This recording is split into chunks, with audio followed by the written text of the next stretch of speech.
Alright, how's everybody doing this evening? Back again with another video for you guys and gals. And tonight what I have for everyone is my full review of the Samsung Galaxy S8. Now if you're new to the channel or maybe you're returning, well, let me give you a genuine idea of how my review process works. Typically I shoot my unboxing and first impressions, and then my review process starts.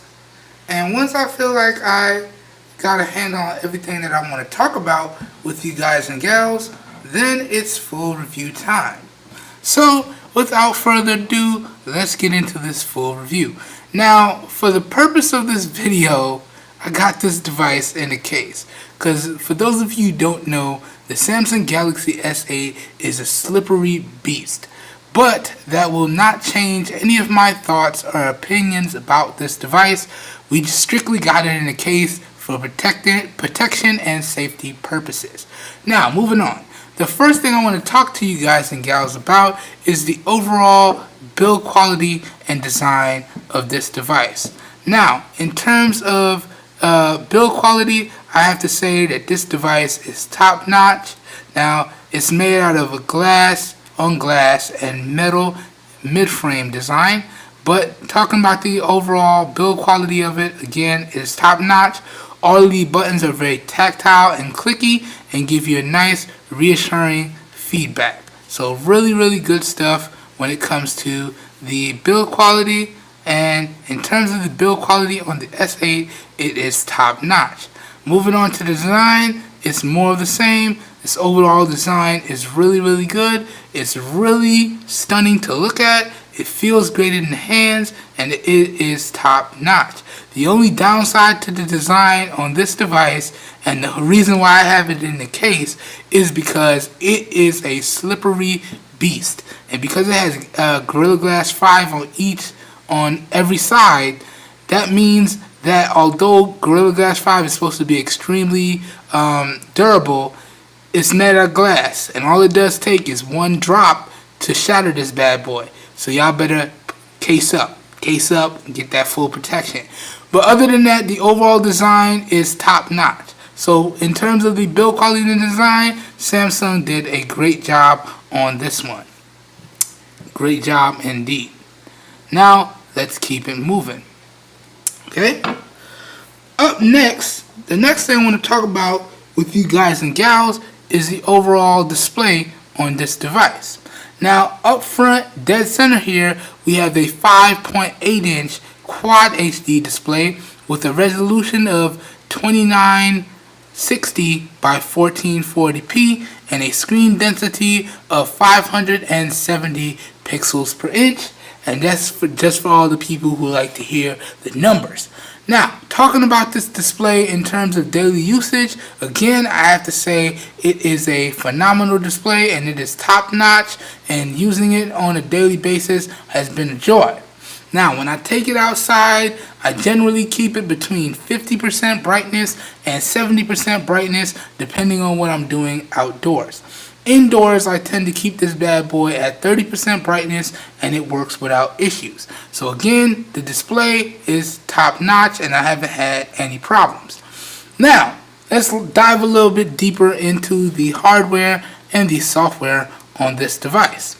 Now, hardware wise, this device has 3 gigs of RAM and 64 gigs of onboard storage with micro SD card expansion, which is really nice. It has a 3000 milliamp hour battery, good stuff there. It has fast charging, which is quick charge 2.0, or as Samsung likes to call it, adaptive fast charge. It also has wireless charging and fast wireless charging, which is really good. On the rear, it has a 12 megapixel sensor, which is capable of UHD recording at 30 frames per second and 720p 240 frames per second slow motion, which is really good. It also has an extremely fast fingerprint sensor and a flash and a heart rate sensor, which works really good as well. And you guys can see the fingerprint sensor is really quick. So let me just demo that one more time. Tap, and we in. So really good fingerprint sensor, and it also features a face unlock and an iris sensor, along with a dual colored LED light, which is really good to see. So if I close the device and I open the device, you can see the iris sensor is looking for my face. It's not going to be able to see me though, because I got the phone in front of me, and then I got the mic in front of me and the rig, so you know it's not going to be able to make me out. But it's really good. So really fast face unlock, really good iris recognition, with a few caveats which we're getting ready to talk about. But all in all, really good hardware, and again, solid 5.8-inch display. Then up front we have an 8 megapixel camera, which is capable of quad HD video recording and 120 frames per second, 720p slow motion. Really good stuff there. Then we have our light and proximity sensors, and that's about it. So that covers the hardware. And internally, whoops, I almost forgot the biggest part. Internally, this guy is packing a Snapdragon 835 octa-core processor and an Adreno 530 GPU. Now we have covered everything. Okay? Now, moving on, the next thing I want to do is talk about the software in this bad boy. Now, software-wise, this guy is running the Samsung Experience 9.0 on top of Android 8.0. And now, in the interest of speed, I'm just going to talk about the software in terms of daily performance, and I'm going to cover some of the features that I really like on this device. If you guys want a more in-depth look at the software, I will post links to other YouTubers that did a way deeper dive into the software on this device. Because if I was to take the time to cover everything that the software on this device can do, this might easily turn into an hour-and-a-half to 2-hour video, and I don't want to do that to all y'all. But talking about the software on this device, again, it's running Android Experience 9.0 on top of Android 8.0, and it has the August 1st security patch. And in terms of the software, I have to say the software on this device is top-notch. It's been very fluid and snappy throughout, with the occasional app slowdown with a bunch of apps open in the background. But surprisingly, that took a lot more apps to happen this time, which is really good, and that's why I'm starting to think that all Android devices should have a minimum of 4 gigs of RAM, because I think that 4 gigs of RAM is really helping out this device. Other than that, let's get into some issues here. 2 main issues that I've had with this device, or 3 rather. The Bixby has stopped working multiple times, and I've had to restart the device to fix that. And I have updated the Bixby software, so it's on the latest software, but it still occasionally stops working. The the face scanner, or iris scanner, occasionally stops working. Again, I have to restart the device to get that to work. So I'm not sure what the issue is there. And yeah, I think that's about it. Did I say 3? I meant 2. My mistake. Oh, yeah, no. The core Samsung app stops working occasionally as well. So certain features will stop working, and again, I have to restart the device to fix that. That one doesn't happen so often, but it did happen to me about 3 times, so I had to point it out. You guys know I got to point out these issues as I find them. So other than those 3 issues, the overall software experience has been phenomenal. Now, talking about some features here. In terms of the software, one of the biggest features that I enjoy on Samsung software is the dual window functionality that the Samsung devices support. Now, another neat thing is that they offer app pairing.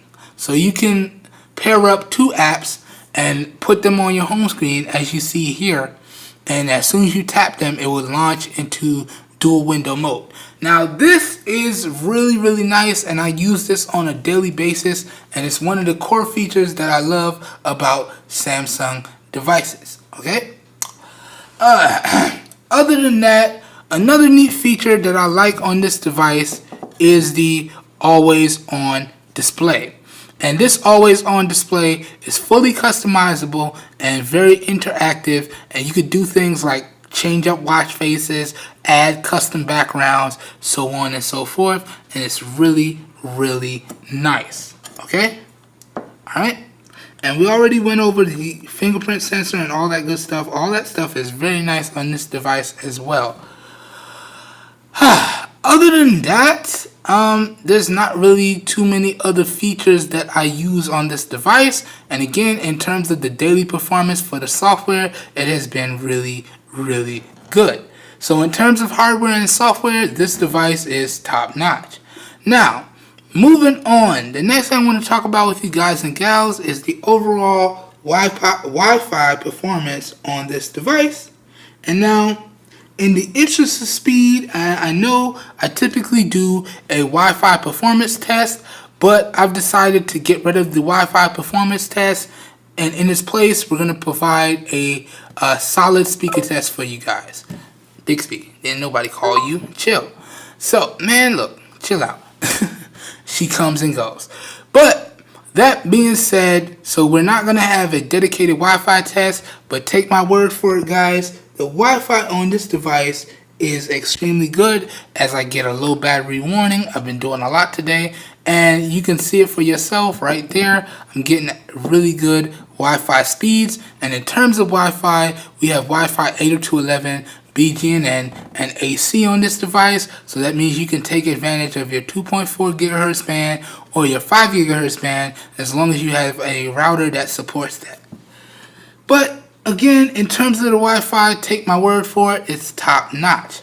Now, what I want to do is I just want to do a dedicated speaker test for you guys at max volume, so y'all can hear what those speakers sound like.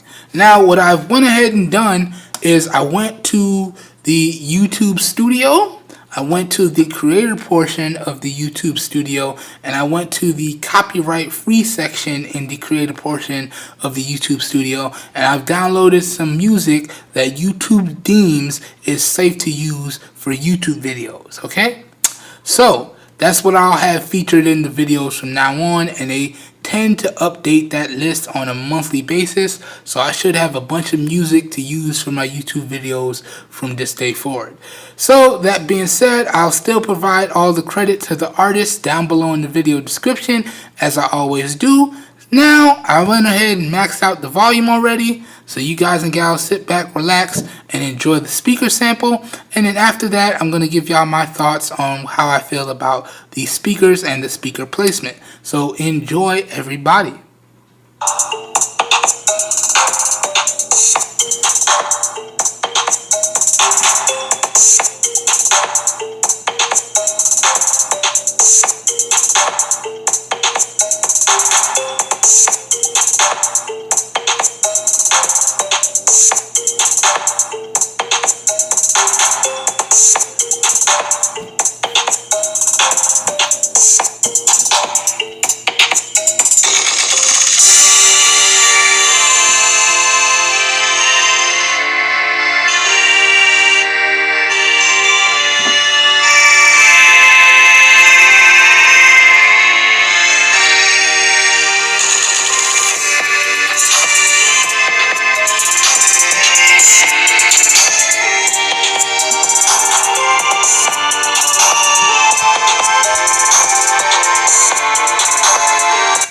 Alright, so real quick speaker test, and now my thoughts. How do I feel about it?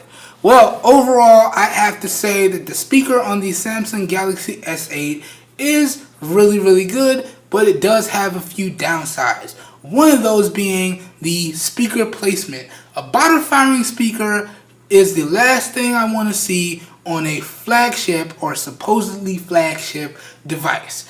As you see, it's extremely easy to muffle, and you really got to get accustomed to getting your cup positioning on to get that sound pointed the way you would like, so you get the best quality sound. So the overall speaker placement of this speaker is bad. Y'all know we need those front-facing speakers all day.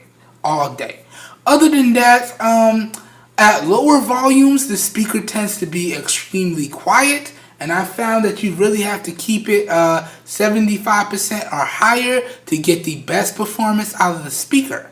Other than that, at max volumes, it stays very crisp and clear and does not distort. So on that side of the spectrum, it's really, really good. So that pretty much covers the speakers. Now, moving on, the next thing I want to cover for you guys and gals is the LTE and the bands supported in this device.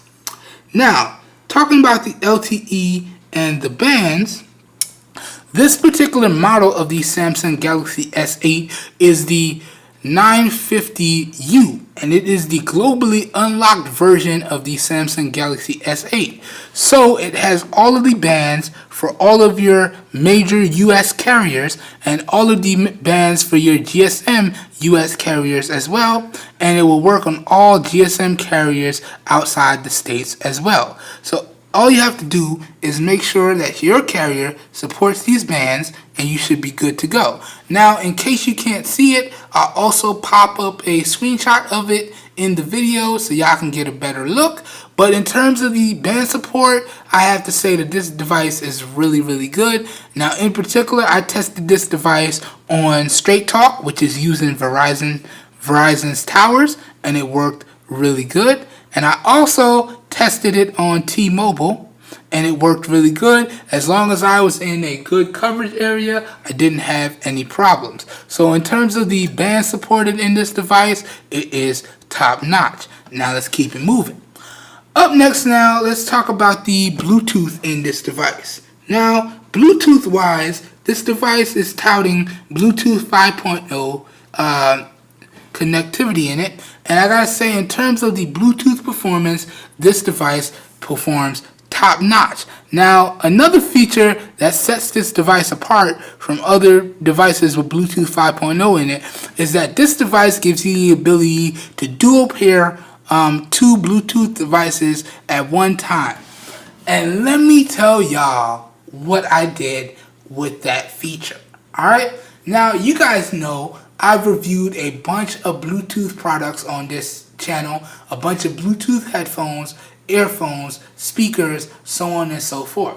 So what I decided to do to test out this dual audio feature or dual sync audio feature is I took two of my dual syncing Bluetooth speakers, two sets, I paired them up, and then I connected them to this device. So I, in essence, had quad surround sound coming from this device, okay? And I gotta tell y'all, it sounded phenomenal, and I really enjoyed this feature. Now, there is a downside to the dual audio feature, and that is if the Bluetooth devices are close together, it creates a little bit of a latency issue, but as long as you separate them at decent length, you shouldn't have any problems. But other than that, the Bluetooth on this device was top notch, and I didn't have any issues. Now, moving on, the next thing I want to talk to you guys and gals about, and probably one of the more important things to me when we talk about these smart devices, is I want to go ahead and cover, oops, did I close it? I think I did. Let me pull it back up.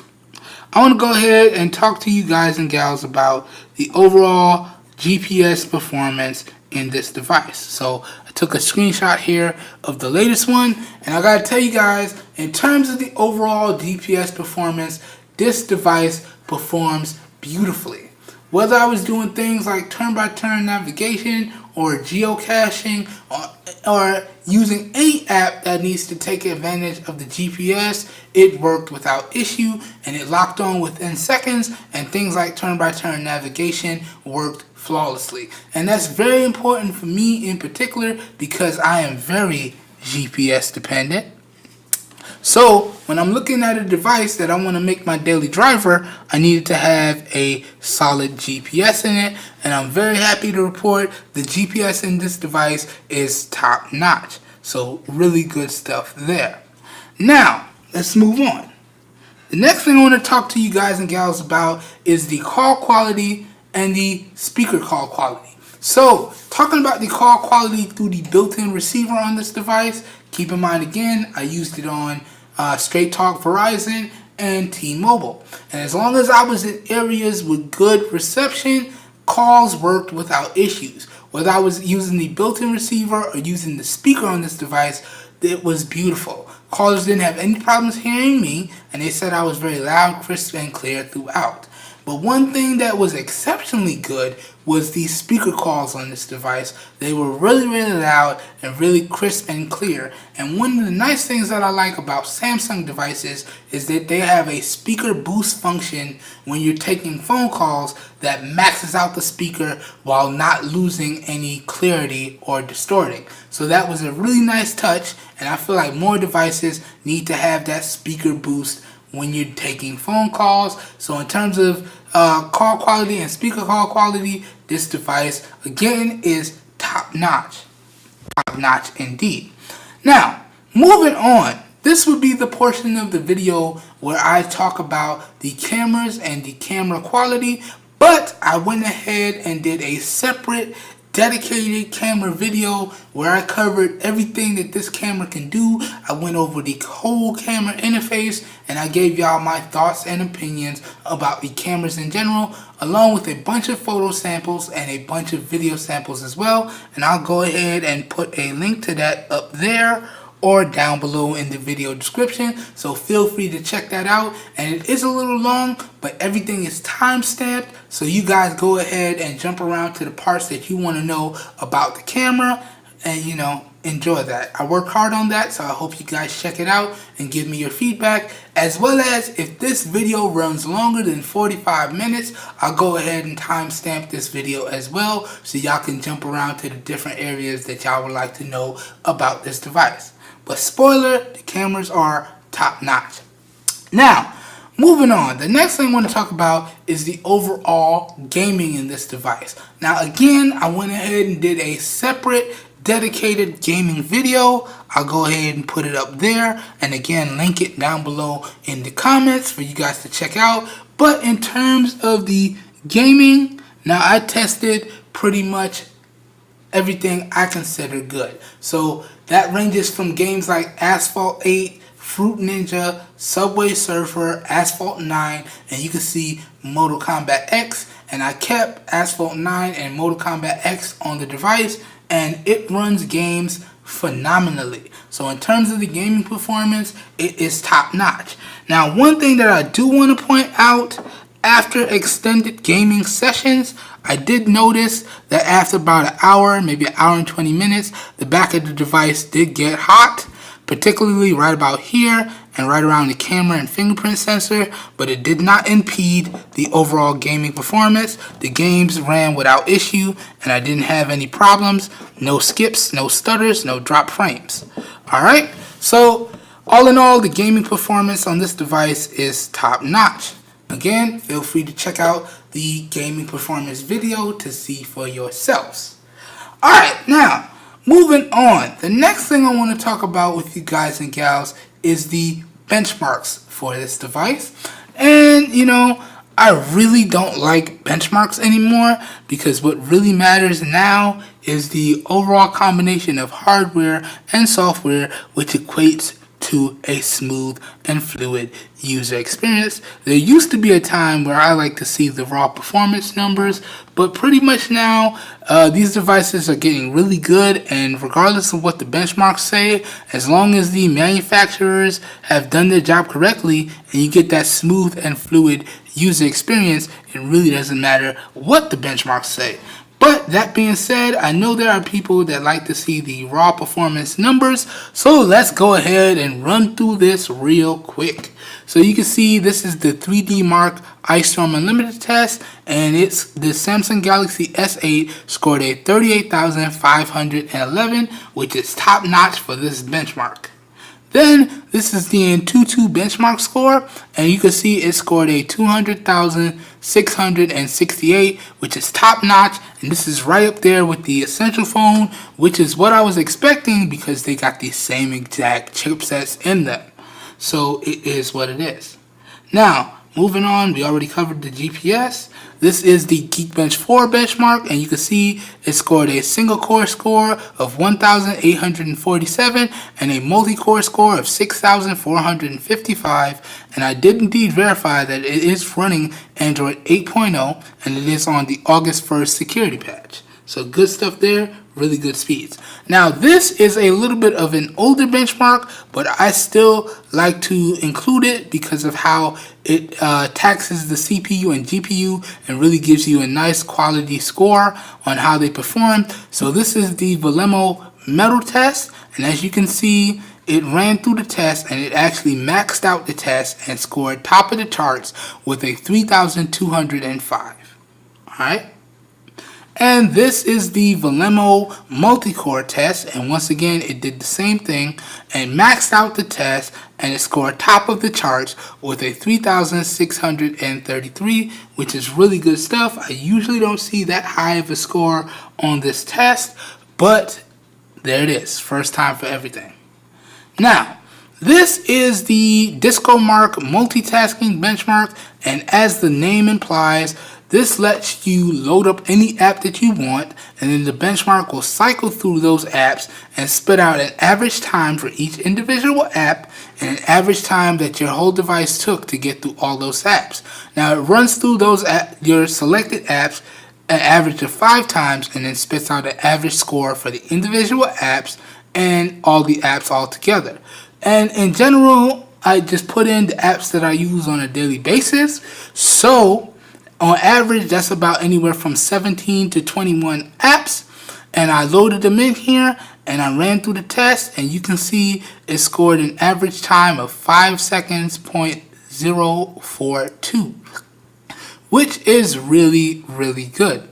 It's not the fastest I've seen with this benchmark, but it's still pretty good. It's pretty good indeed. And that being said, I was watching the device while it went through this benchmark, and it really did a decent job in holding some of the apps in memory. I found that the second and the fifth time that this benchmark ran were the best times for the apps, because it held it in memory for that second rotation, so that was really quick, but it had to reload it for that third rotation, but it held it in for that fifth rotation. So in general, in day-to-day performance, it should be okay. Alright, so I think that pretty much covers the benchmarks. Yeah, I ran through everything. And now, let's keep it moving. Up next now, I just want to go over the battery life and the charge times. And I'll go ahead and put up screenshots because I took long screenshots, so it doesn't really show up well on camera, but I'll put the screenshots up in post. But one thing I want to mention before we go through these stats is that everybody's results may vary, and I am an extremely heavy user, and everything that I can do for my smartphone, I will do for my smartphone, and my particular results reflected that. So now in terms of the overall battery life, I found that I was only able to get through the day using the device moderately to lightly. If I used the device heavily, I found that I had to charge the device an extra time to get through the day. And on average, when I used it light to moderately, I was getting about 12 hours on a single charge with about 5 to 7 hours of screen on time. Now, if I needed to stretch it and punch it into the 8 hours of screen on time mark, I could do that, but then I had to run the battery down to single digits, and I don't really like to run the batteries down to single digits because it really adds wear and tear to your device and degrades the longevity of your device. So on average, I was testing anywhere between 10% and 100%, 15% and 100%, 20% and 100%. Okay. Now I did drain the device fully to check those charge times during my full discharge and recharge cycles, which is something you should do with every brand new device to condition the battery. And on average, when you're doing those discharge and recharge cycles, you want to do it 4 to 5 times so you can condition the battery appropriately.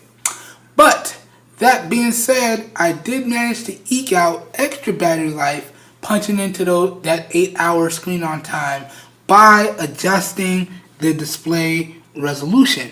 And one of the ways you do that is in the settings on this device. If you go to display and go to resolution, you can control what resolution the device is set to. Now, out of the, oh, that's some bad glare there. Out of the box, it comes set to 1080p, but you can max it out to Quad HD or 2K resolution, or you can set it down to 720p. Now, I found to get the best battery results, you have to set it to 720p. Now, I know what some of you guys may say, 720p? For real? You degrading your display like that? Well, not really. And if you're returning to the channel, you already know what I'm going to say. But if you're new to the channel, here's what the deal is. A good display to me is a good display. I don't care what the resolution is. It could be 480p, it could be 720p, it could be 1080p, it could be 2K, it could be Quad HD. As long as it's a good display and it works how it's supposed to during daily usage and I don't have any issues with it, that I'm going to call it a good display regardless of the resolution and regardless of what I had to do to eke out battery life. The display on the Samsung Galaxy S8 is a really good display. And to each his own. If y'all don't like 720p and y'all pick up the device, y'all can use 1080p. Y'all can max it out at Quad HD. It's up to you. You use what works for you. I think 720p is fine, so I'll leave it at 720p. And as a result, I was able to get an extra half an hour to an hour of screen on time, keeping it at 720p. Alright, so that pretty much goes over the battery life. Now, talking about the charge times, on average, I found that it took anywhere from an hour and a half to an hour and 50 minutes to reach a full charge on this device. Keep in mind, again, your results may vary because we all charge our devices differently, okay? And this was using the wired charger and the wired charger that came with the device, okay? And again, that is a Quick Charge 2.0 charger or a Samsung adaptive charger, whatever you want to call it. It's a fast charger. Now, I did notice that again, when the device was fully dead, it took a little bit over 2 hours to charge every time, and I did that about 3 to 4 times to condition the battery. Alright, so that pretty much runs over the charge times. Now, one thing that I want to point out, if you don't charge to full, like I did for this test, then you may get faster charge times. Like, if you charge to 70%, then you're going to get like anywhere between 35 minutes to get to that, or 45 minutes to get to that. If you charge to 80%, then you're looking at about 45 minutes to 55 minutes. So it does charge really quickly, and it is pretty good. That being said, I was disappointed by the battery life. Keep in mind, I am coming from some really good devices with some really good battery life. In particular, the devices that I had before this was the Redmi 5 Plus, and that one rivals the battery life of my Moto E4 Plus, which gets me anywhere from about 10 to 13 hours of screen on time and easily gets me through the day with heavy usage. Now, if I use it light to moderately, that Redmi 5 Plus will easily last me a day and a half, if not 2 days. And the same thing can be said for my Moto E4 Plus. So I was very disappointed by the battery life that I got out of the Samsung Galaxy S8, especially considering that this is a flagship device, okay? And those other two devices were budget devices, okay? But it is what it is. You guys may think the battery life on this device is great for your usage. Like I said, everybody's different. I don't really like the battery life on this device. I don't want to really charge up that much. That being said, using the wireless charger, the charge times are a little worse. Now, you can do two things with the wireless charger. You can use regular wireless charging, or you can use fast wireless charging. Alright? If you use regular wireless charging, it's going to take you anywhere from 4.5 hours to 5.5 hours to reach a full charge. Now, in the settings, you could turn on fast wireless charging. It heats up your device, but it does what it says it's going to do.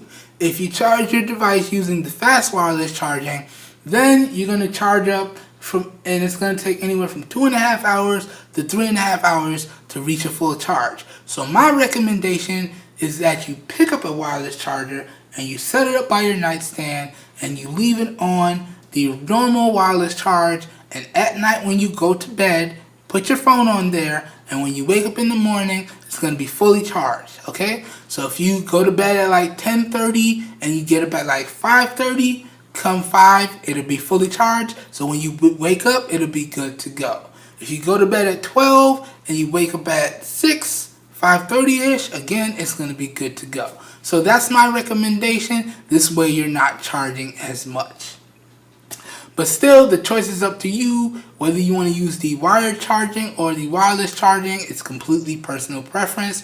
Y'all know me, I'm handicapped, so I'm trying to use the wireless charger because I hate fighting with cables, especially at the end of the day when I'm trying to lay down and go to my bed, okay? And I know the USB Type-C is reversible, but it's still a struggle for me, so I'm trying to really adopt the wireless charging so we don't have to worry about struggling with them cables. So it is what it is. So that fully goes over the battery life, and that fully goes over the charging times. Now lastly, I just want to go over the price and give you guys my final thoughts and a recommendation or two. Now, I picked this bad boy up from Amazon, and full retail from Amazon after taxes, this bad boy is going to run me $535. Now, I am an Amazon Prime customer, and I qualified for the Amazon Prime payment program, which this device was available on.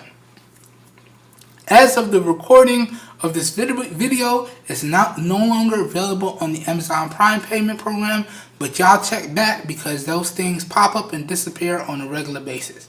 But at checkout, I had to make my first payment and the taxes.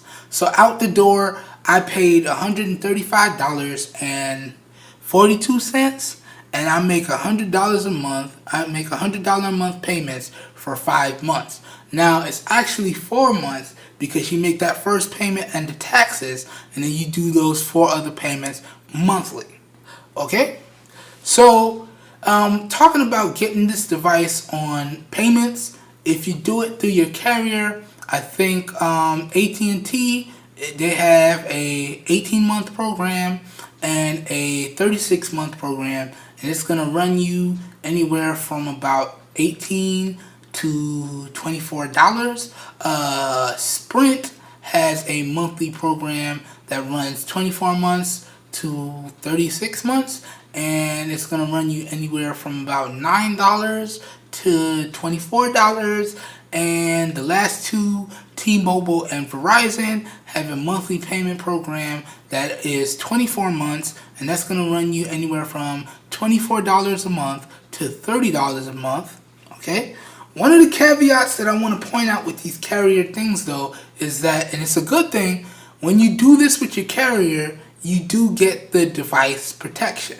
So if anything happens to your device, you pay a small fee and you get a new device. So if your device stops charging, take it to the store, they check it out, they deem it good, they take it, they'll give you a new device, or they'll tell you they order a new device and you got to come back and pick it up. Okay, so that's really, really good and super convenient, and that was really nice for me when I got my LG G6. And y'all know I had a few problems with the fingerprint sensor on my LG G6, and T-Mobile was really good about honoring that warranty. Okay, now this device does come with warranty from Amazon, and it does come with warranty from Samsung. In particular, you get 30-day warranty with Amazon. Now, if you're picking this device up used, make sure you read your seller's warranty program. Sometimes they differ from Amazon, sometimes they follow Amazon. It's up to you. You got to do your homework and know what you're getting into before you spend your hard-earned money. Now, Samsung offers limited warranty on its devices on Amazon with US warranty, and that limited warranty covers battery damage and device failures.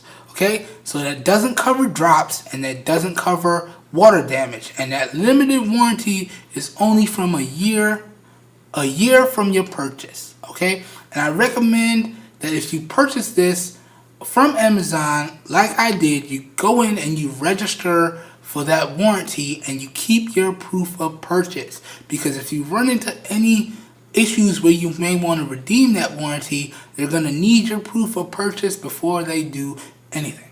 So I just wanted to point that out. Now, if you're looking at picking up this device completely unlocked, paying the outright prices for that, I found, and I've checked just about everywhere, it's going to run you anywhere from $280 all the way up to $666 brand new.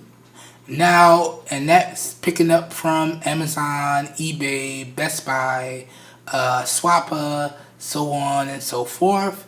I literally checked everywhere, and that does include buying it outright from the carriers as well. Now, if you want to pick up this device used, then it's going to run you anywhere from about $250 to at most 500 bones. Okay? And so, finally, can I recommend that you guys and gals pick up this device? Well, if you have the money to spend, I would say yes, but don't pay more than $300. And here's why. This device is extremely well rounded, but it's missing a few things, and it's what I would consider key things. One, the battery life just is not there. You should be able to easily get through a day with heavy usage. You can't do that on this device. So you're going to be plugging in more than once if you're a heavy user. And two, and probably the most important for me, is that this device is lacking one core feature, and that is the IR blaster. There is no IR blaster support on this device. Now, why is that a big thing for me? Well, the TV that I got from a friend of mine didn't come with a remote, so I got to turn it on and off by hand, switch to the inputs by hand, or I could use my devices. And I have older Samsung devices with an IR blaster. I got the Samsung Galaxy S5 here. IR blaster works great, works on any TV in my house, and works on any TV when I go out, works on ACs, any IR thing, it'll work on. So I was kind of sad when Samsung took that out of their device. I think the last device to have the IR blaster was the S6 series of devices, and a few of the Notes, the Note 3, the Note 4, and the Note 5. Now I also have a Samsung Galaxy Note 3, which also has an IR blaster. So this is a feature that I've become very accustomed to, and I was very sad to see it go on this flagship device. And the reason why I say it like that is because I've reviewed budget devices that have IR blasters. So why does this flagship device, which is way more expensive than that budget device, not have an IR blaster? So those are the two things for me that I would say that's why you shouldn't pay more than $300 for this device. Now, we all think differently, so that's just my opinion. And at the end of the day, it's your hard-earned money, so you spend it however you would like. But that pretty much does it for this review. Now, if you guys and gals enjoyed this review, please help your boy out and give the video a thumbs up. That really does help me out. You don't know how much. If you want to see more raw, uncut content like this, because you never really know what's going to happen when I push record, please feel free to hit the subscribe button down below and click off the notification bell icon right next to it so you guys and gals get notified when I post new videos. As always, if this video piqued your interest and you'd like to know where you can pick up this device at some really great prices, please feel free to check out the video description down below. The video description is going to be like a one-stop shop for you guys, and you should be good to go. So it's going to have access to the camera performance video, the gaming performance video, all the camera samples, the recommended cases, the recommended screen protector, and you're going to be able to find where you can pick up this device at some really great prices. So down below in the video description is truly going to be a one-stop shop for you guys, and you should be good to go. That being said, I hope everyone has a great evening, and I will catch you guys and gals in my next video. Peace, everyone.